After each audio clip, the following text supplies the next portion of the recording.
Hi everyone, my name is Amy, and in this video, I'll show you how to add the Poppers Table of Content widget to your Shopify website.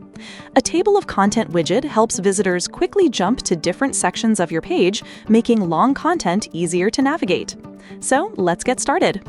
First, go to your Popper dashboard. Once you're there, click on Widgets from the left sidebar, and then click Create New Widget. Now search for Table of Content in the widget library and open it. After that, choose a layout according to your preference. Once the widget editor opens, you'll see the preview on the right side and the settings on the left side. In the Content tab, you have two data source options, Auto Detect and Manual. In Auto Detect, you can add a content selector and target headings inside that section. You can also choose which heading levels to include, such as H1, H2, and H3. In Manual, you need to assign titles manually and add IDs for those titles. Then go to the Behavior section.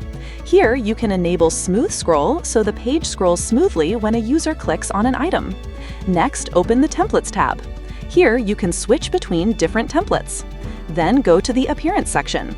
In this section, you can customize the background color, text color, and accent color. Once you're happy with the customization, click Publish Widget.